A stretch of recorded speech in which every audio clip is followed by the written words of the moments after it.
Hey guys, what's up? This is Fallen. Last night, for me, the system software for PS4 2.50 hit, and as you can see there, it's now updated, and it brought with it a number of interesting things. For me, the most interesting thing was the ability to remap your controller. So if you are playing Destiny and you prefer maybe an old school PS3 approach and you prefer to use, say, R1 and L1 to shoot, etc., you can now do that.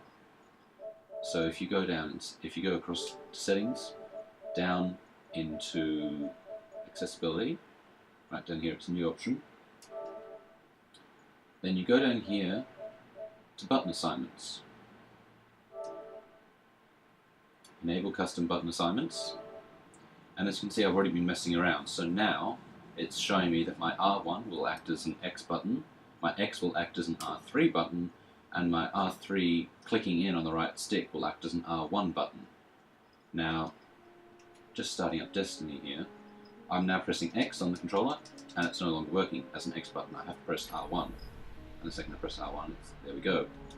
So this doesn't just work in a game, this works across the entire PS4 system software.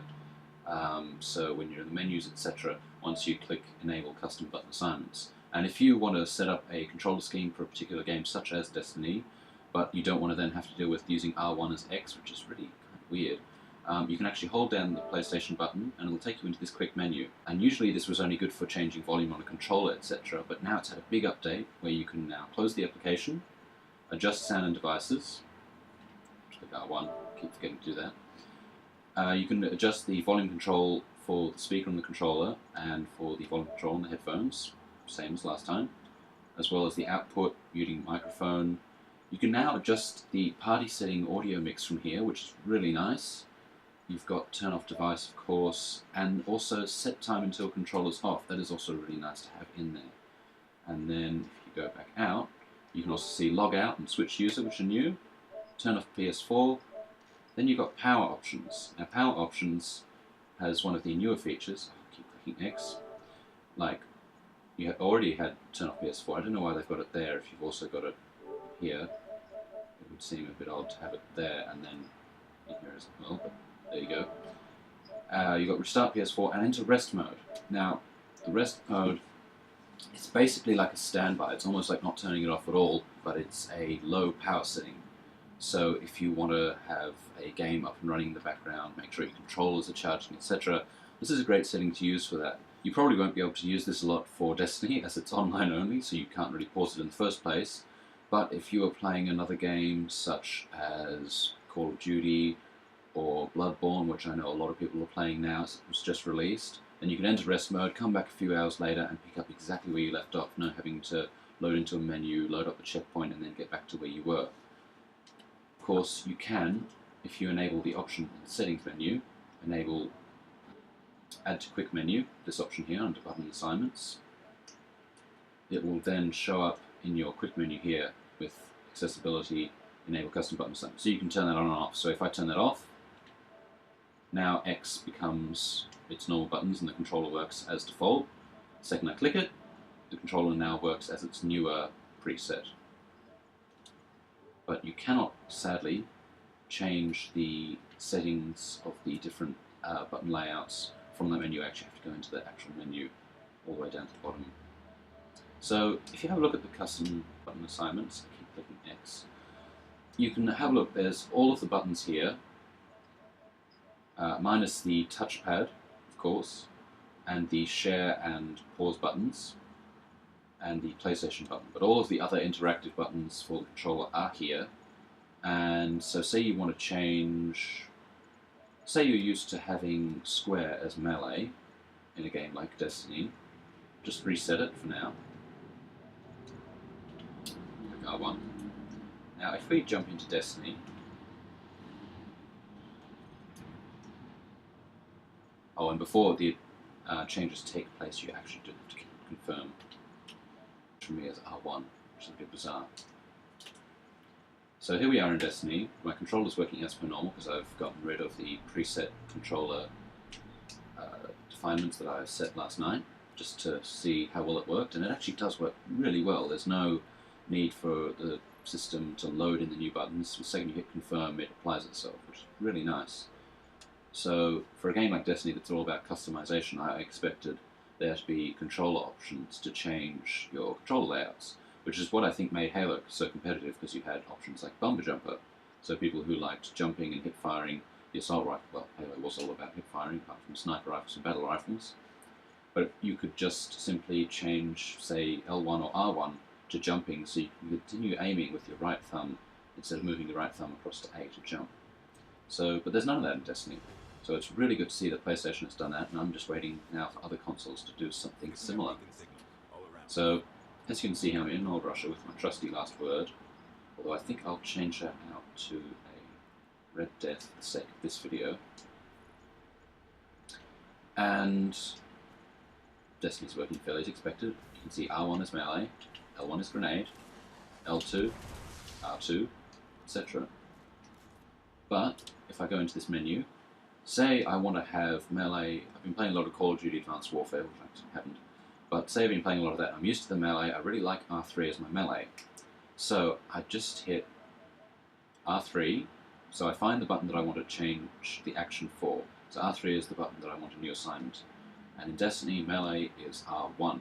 So I want R3, you can see in the menu there, I want R3 to act as R1. And it will automatically switch over R1 to act like R3, which will mean now R1 does nothing in Destiny because R3 doesn't do anything. So the second I hit confirm, now R3 is my melee. You can hear, I don't know if you can hear it over the microphone, but that's the click of the stick as I'm hitting melee, and that is the press of a button, the right bumper. So, and you can change anything. So last night I was mucking around with changing the two sticks over.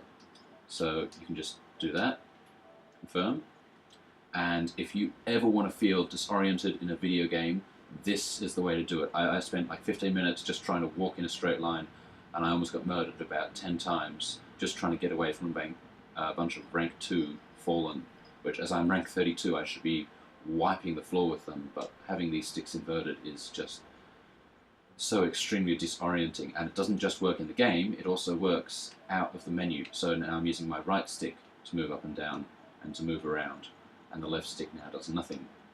So if I go into game, I'm trying to walk forward, I have to use my right stick to move forward and my left stick to look around, which I'm starting to get the hang of now. Let's see if I can take that. My aim keeps inverting because I'm used to. Let's just go right around then. Everything feels like it's opposite. It's like going on in controllers inverted. This is really, if you haven't tried it, it'll be certainly a fun thing to muck around with your friends if they want to say, oh, how good they are in this game or that game. Just invert the sticks while they're not looking. So yeah, it's a really fun little feature that you can muck around with. I'm going to reset it because it's driving me crazy. But you can change these control schemes to absolutely anything. You can change it so you want to get a retro PlayStation feel, so you change R2 button to act as R1 and L2 button to act as L1. Confirm that, go back into the game, and now suddenly here is the bumpers. You can probably hear the clickiness of the bumpers there. Still square to reload. And then L1.